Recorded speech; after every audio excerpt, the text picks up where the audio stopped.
Olá, gente, tudo bom? Eu queria falar com você a respeito de algo que está escrito na palavra de Deus. Está lá no livro de Daniel, no capítulo 12, versículo 4.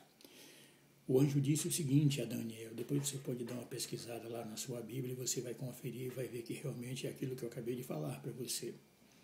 E tu, Daniel, mandou que Daniel fechasse aquele livro e selasse aquelas palavras, porque aquelas profecias ainda eram para o fim dos tempos. Mas uma coisa no capítulo 12 de Daniel, no versículo 4, me chamou a atenção, que diz que nos últimos tempos as pessoas correriam de um lado para o outro e a ciência se multiplicará. Ciência é conhecimento e conhecimento é poder em qualquer fase da vida. E em pleno século XXI hoje, nós temos uma facilidade tremenda para se comunicarmos, né? Eu me lembro, alguns tempos atrás, eu não sou nenhum expert em comunicação, mas eu me lembro que alguns tempos atrás existiam alguns sites de relacionamento e entre eles eu posso destacar os mais famosos, que era o Messenger, que foi uma febre na época, depois veio o Orkut, ou não sei se nessa mesma ordem, mas ambos fizeram muito sucesso, principalmente entre as pessoas mais jovens, que tinham a facilidade de se comunicar e se relacionar, de até criar fantasias em todos os sentidos. Agora, por último, mais recente, ainda em voga, está o Facebook. E uma facilidade da tecnologia nos dias de hoje é que nos permite andarmos, como se diz aí na gíria, como se diz no termo relativamente técnico, andarmos online. Quer dizer que você pode estar com o seu smart, com o seu aparelho, com o seu tablet e estar 24 horas por dia em conexão com toda a rede mundial, com toda a NEST, como se diz de maneira mais simples e mais eficaz. E eu quero falar para você que se você for parar para analisar, e quando você olha para a Bíblia, você vai ver que isso não é nenhuma novidade. Porque já desde o Velho Testamento, já desde o começo, se você ver lá no livro de Gênesis, você vai ver que existia um homem, e esse homem andava online com Deus. Esse homem era um homem cheio da graça de Deus, era um homem que diz que ele andou tão junto com Deus, andou tão, mas tão ligado com Deus, que Deus o tomou para si. O nome desse homem era Enoque. E assim, você pode ver que muitas vezes tem gente que tem preferência em andar online pelo Facebook para poder se conviver com as pessoas.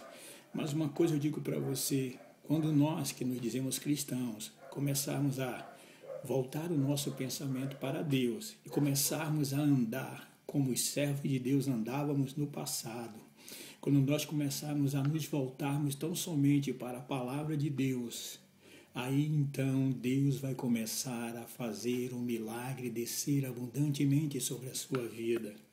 Eu me lembro de um outro homem que era cheio do Espírito Santo no Velho Testamento, e aquele homem tinha ouvido da parte de Deus a seguinte ordem: você vai ungir 3 pessoas, e entre elas, uma dessas pessoas que ele havia de ungir era o seu sucessor, um homem chamado Eliseu.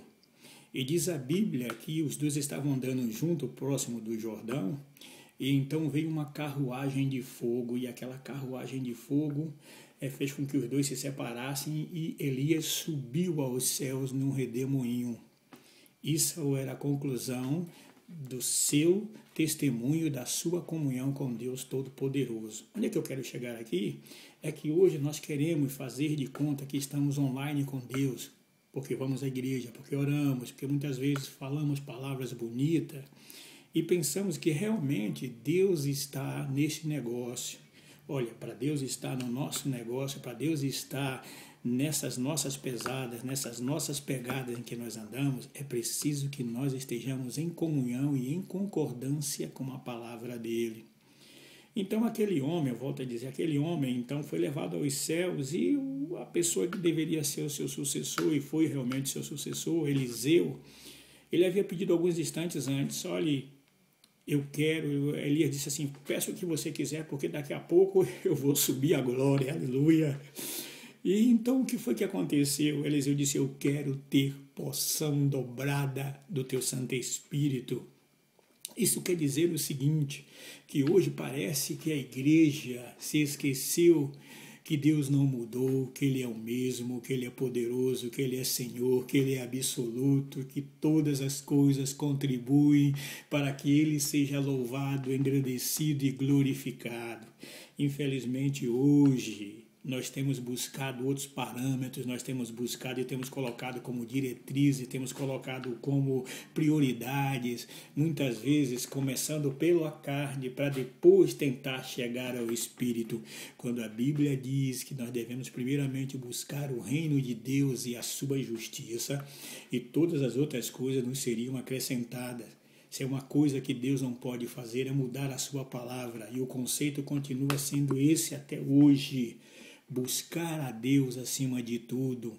Nós precisamos mostrar a este mundo aí fora, as pessoas que vivem na aparência, mas por dentro estão morrendo porque não há esperança para elas.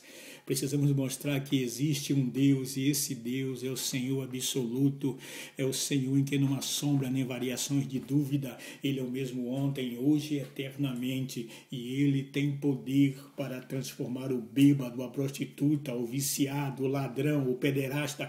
Ele tem poder, não é preciso as pessoas viverem nesta vida de escravidão, porque em Jesus Cristo, ainda hoje, aqueles que se achegam a Ele se tornam mais do que vencedores. Vou concluir com relação quando eu estava falando sobre Elias e Eliseu. Então diz a Bíblia que Elias foi levado aos céus no redemoinho, a capa de Elias caiu. Então Eliseu pega a sua capa, olha para o Rio Jordão, e ele faz o mesmo processo, ele seguiu as pisadas de Elias e faz o mesmo processo que Elias fez. Alguns instantes atrás, Elias, quando passou o Jordão para o lado onde agora estava só Eliseu, Elias tocou com a sua capa e as águas do Rio Jordão abriram para um lado e para o outro e eles passaram a seco. Aleluia. Agora, Eliseu ia fazer o retrocesso, ia voltar para o lado em que ele tinha vindo antes. Ele pega a sua capa e faz uma pergunta que, se nós analisarmos, muito de nós temos feito essa pergunta, queremos colocar a culpa em Deus quando nossa vida não vai bem muitas vezes. Queremos dizer assim, Senhor, mas eu te sigo.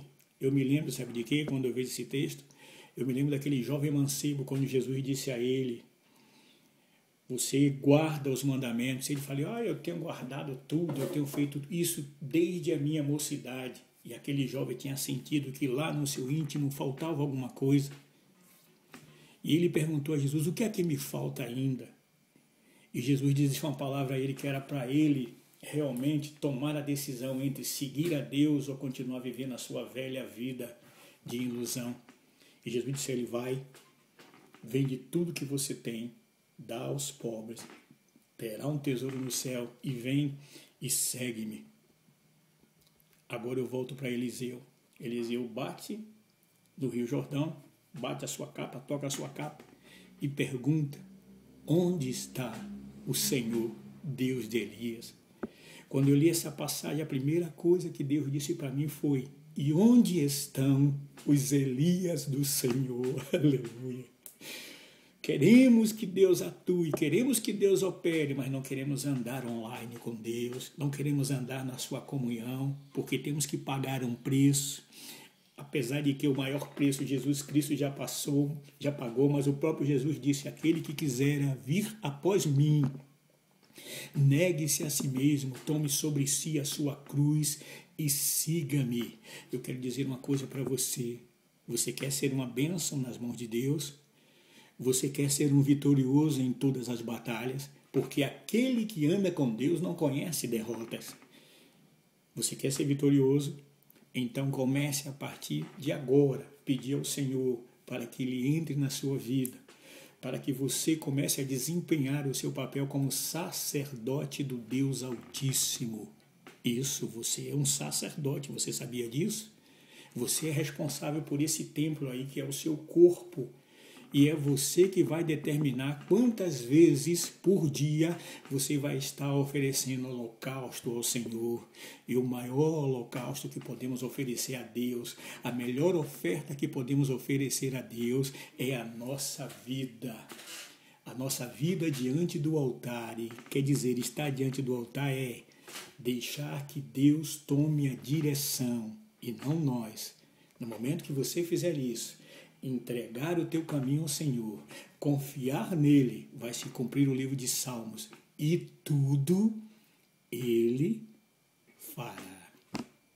Pense bem nisso e tome a decisão que pode transformar a sua vida. Que Deus te abençoe.